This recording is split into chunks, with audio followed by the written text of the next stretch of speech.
combines local culture with international appeal, especially in the context of a global streaming platform like Vimeo? Tatayo ba? Ang unang-unang challenge na binigay ko sa sarili ko ay paano ko ikukwento pang-apat na kasing murder mystery ito. So, dapat maging kakaiba siya. So, maging kakaiba sa storytelling at least. So, ang isa sa naisip namin is hindi, yung first 4 episodes namin ay hindi siya linear na dire-diretso.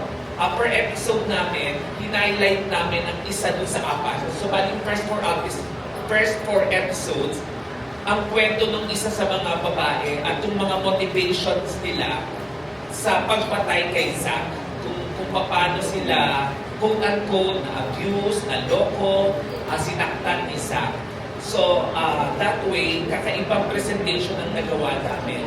Pangalawa, doon sa paano mag-a-appeal sa local and international market, syempre kailangan maging slick siya, kailangan maging kapareho ng napapanood natin internationally. Luckily, ang nakuha natin director ay magaling, kaya nakuha kami yung slick look na joke. Kinongratulate ko nga siya dahil talaga yung isang episode na napanood ko. Sabi ko, parang nanonood ako ng medical drama mystery sa abroad. At syempre, dahil sa maganda ang design ng designer natin si Tegay Litawa. Thank you very much. So yun ang mga ways para maging competitive yung itong slate. Thank you! Salamat din po. Alright, thank you so much, Ms. Eka. So again, I guess masasabi na talaga, first time these beautiful ladies are working together. Some of these guys first time to work together. And most of all, first time, all of them pure sparkle. So really something to look forward to. Up next, we have Ms. Iza Iglesias of Manila Times. Hi, good afternoon and congratulations to the cast and crew of Slay. So my first question is for Julian. Yeah, for this series, I'm here. For this series, yung character mo here is si Liv.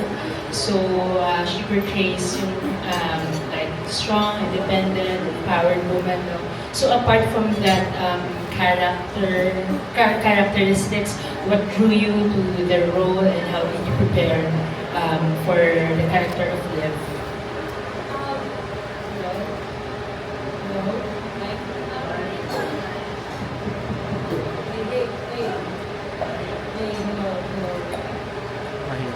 Hello, ayan. Hello, good afternoon. So, again, I'm playing the role of Liv Baltazar. Actually, ako yung pinakamaganda sa kanilang mahapal. So, si Liv kasi siya very, parang siya, very woke as a person. Siya yung parang aware sa lahat ng mga nangyayari sa paligid niya.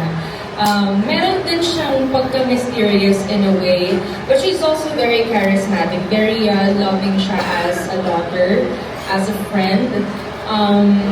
Meron lang siyang mga secrets na hindi nalalaman ng mga friends niya. Well, actually, nung iniisip ko kung paano yung magiging character sketch, we also discussed it with the director and of course with Sir Arley and the rest of the creatives. Talagang very naging hands-on kami personally sa lahat ng mga roles namin and yung character namin. Yung dynamic niya dun sa apat na girls, talagang carry siya as a person.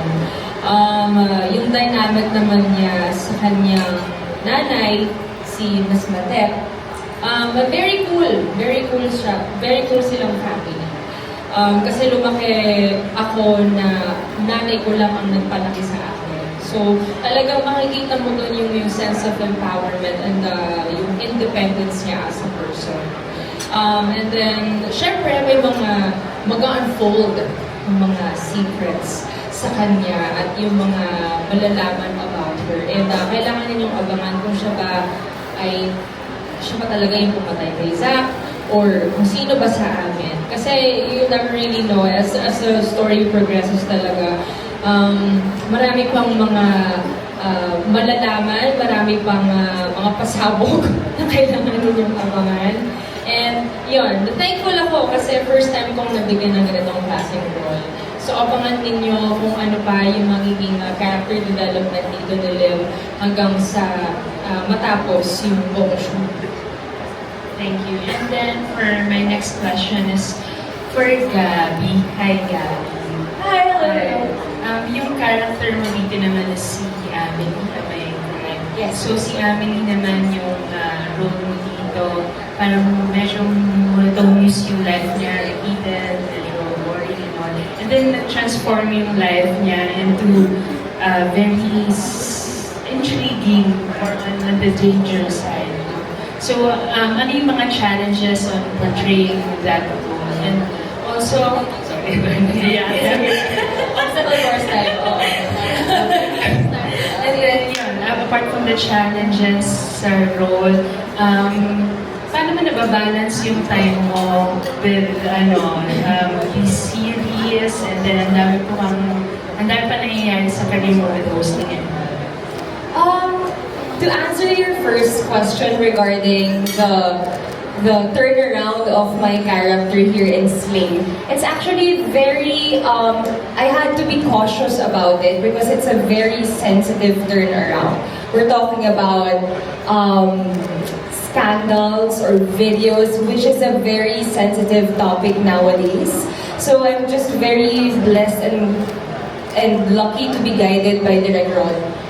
Takbuhan talaga namin si Direk Rod sa set. I would often ask him what would he like for the scene, what is his vision for the scene, and he makes sure that we are all comfortable in everything that we do in all the scenes. So I really owe it to Direk Rod. He has a very gentle way of directing us and keeps an open line in communication.